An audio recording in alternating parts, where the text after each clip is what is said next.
Chapter computer networks के अंदर topic IP address के बारे में पढ़ने जा रहे हैं। तो आईपी एड्रेस का जो फुल फॉर्म होता है जैसे लिखा हुआ इंटरनेट प्रोटोकॉल एड्रेस, और ये जो आईपी एड्रेस होता है एक यूनिक नंबर होता है जो प्रोवाइड किया जाता है ईच एंड एवरी एड्रेस। कोई भी अगर कोई डिवाइस है वो अगर इंटरनेट में आ रहा है तो उसको एक यूनिक एड्रेस दिया जाता है, वो लॉजिकल एड्रेस होता है, वो चेंज हो सकता है depending upon certain factors, such as किसी दूसरे राउटर से कनेक्टेड है तो चेंज हो सकता है। अब ये जो आईपी एड्रेस है वो दो टाइप के मतलब दो वर्जन है उसके, एक IPv4 और एक IPv6।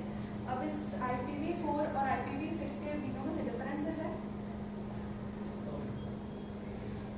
जैसे कि ये IPv4 है ये लेस एडवांस है IPv6 से, और इसमें मतलब इसकी लेंथ जो है 32 बिट्स की है। जैसे कि मतलब इसके ऑर्बिटल्स होते हैं, ऐसे 4 ऑर्बिटल्स होते हैं, तो हर एक की लेंथ 8 होती है, 8 बिट्स। तो 4 × 8 करते हैं तो टोटल लेंथ इसकी 32। 4 ऑक्टेट्स होते हैं इसमें, और वही IPv6 जो होता है उसके 16 बिट्स होते हैं और 8 ऑक्टेट्स होते हैं। सो कंबाइनिंग जैसे 16 × 8 करेंगे तो 128 आ जाएगा। सो 128 बिट्स होता है टोटल। इसका मतलब है IPv4 का 4 ऑक्टेट होता है और एक एक ऑक्टेट में 8 बिट्स, तो टोटल 32 बिट्स। और IPv6 का 8 ऑक्टेट्स हाँ 16 bits. Yes, and then 128 bits होता है इसका। ओके, तो this is the advance version of the IP4। और सेकंड डिफरेंस है जैसे कि IPv4 में मतलब IP एड्रेस 4 बिलियन के अराउंड बनाया गया था, क्योंकि तब लोगों को पता नहीं था कि और एडवांस हो जाएगी टेक्नोलॉजी, इसलिए 4 बिलियन ही बनाया गया था। और क्योंकि हमारे वर्ल्ड की पॉपुलेशन 8 बिलियन है तो 4 बिलियन सफिशिएंट नहीं है सबको यूनिक एड्रेस प्रोवाइड करने के लिए, तो इसलिए फिर इसे डेवलप किया गया। और अभी 340 ट्रिलियन न्यू IP एड्रेसेस हमारे जनरेट हो चुके हैं, और वो IPv6 के द्वारा हुआ है। और वो आता ऐसे है कि यहाँ पे अगर 2⁻32 करोगे तो ये 4 बिलियन समथिंग आएगा, और अगर 2⁻128 करोगे तो 340 ट्रिलियन समथिंग आएगा। सो दिस इसके अकॉर्डिंग हमारा ऐसा IPv4 और IPv6 का यूनिक एड्रेसेस जनरेट हुआ है। और थर्ड है कि आप इसकी मतलब इसकी रेंज जो है 0 से 255 है। अगर आप IPv4 की एड्रेस लिखो तो 0 to 255 कुछ भी ले सकते हो। जैसे 4 ऑक्टेट्स के अंदर लिखना रहता है तो 245.004.263.002। आई थिंक 263 नहीं आ सकता है क्योंकि 255 इज द मैक्सिमम, तो 213 आ सकता है या 203 आ सकता है। मींस जो 3 डिजिट आएगा इट शुड बी 0 to 255।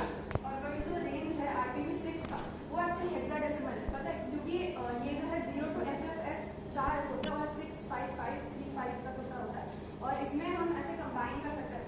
और एक मेन डिफरेंस है कि इसको हम पॉइंट से डॉट से सेपरेट करते हैं, लेकिन इन केस ऑफ IPv6 हमें कोलोन से सेपरेट करते हैं उसे।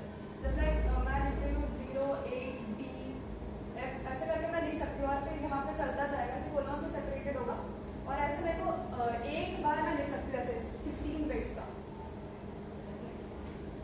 जैसा कि मैंने पहले बताया था इसके अंदर 8 ऑब्जेक्ट्स होते हैं, तो 4 ऑब्जेक्ट्स होते हैं, ईच की लेंथ होती है 8 बिट्स की। तो ऐसे आप पॉइंट से सेपरेट करके 4 ऑब्जेक्ट्स। और वही जैसे पहले बताया था कि 8 ऑब्जेक्ट्स होते हैं और 16 बिट्स होते हैं, कंबाइनिंग 128 बिट का बन जाता है। और इससे ये सारे मतलब डिजिट जो होते हैं मतलब एड्रेस को उससे पॉइंट से सेपरेट करते हैं। और वही जो IPv6 है बताया जैसे अल्फा न्यूमेरिक मतलब हेक्साडेसिमल नंबर्स यूज होते हैं, और इसमें कोलोन से हम सेपरेट करते हैं ऐसे। IPv4 को हम कुछ क्लासेस के बेसिस पे मतलब ऐसे क्लासिफाई करते हैं, जैसे जो ज़्यादा एडवांस है उसे A क्लास में करते हैं, फिर B क्लास, फिर C क्लास ऐसे करते हैं। और इसका कोई क्लास नहीं है, ये ऐसे एडवांस है। Actually A B C D E ये 5 क्लास में हम IPv4 को डिवाइड कर सकते हैं। इसमें E जो है हम रिसर्च पर्पस में यूज करते हैं, तो एक एक क्लास का एक एक यूसेजेस है, हमें इतना डीपली नहीं जाना है अकॉर्डिंग टू सिलेबस। बट जो चैनिका और आदित्य ने बताया ये है IP एड्रेस एक लॉजिकल एड्रेस है जब कोई एक डिवाइस एक नेटवर्क में कनेक्टेड होता है। कोई भी डिवाइस को एक फिजिकल एड्रेस होता है, this is called the MAC, okay, और एक लॉजिकल एड्रेस होता है, this is called the IP address. जैसे आप कोई एरिया में हो उसका pin address, pin code is the IP address. आप एरिया चेंज करोगे तो आपका पिन कोड चेंज हो जाएगा, बट आपका Aadhaar card is the MAC address. आप जो भी एरिया में जाओ, आपका कभी भी मैक एड्रेस चेंज नहीं होगा। Is it clear to all?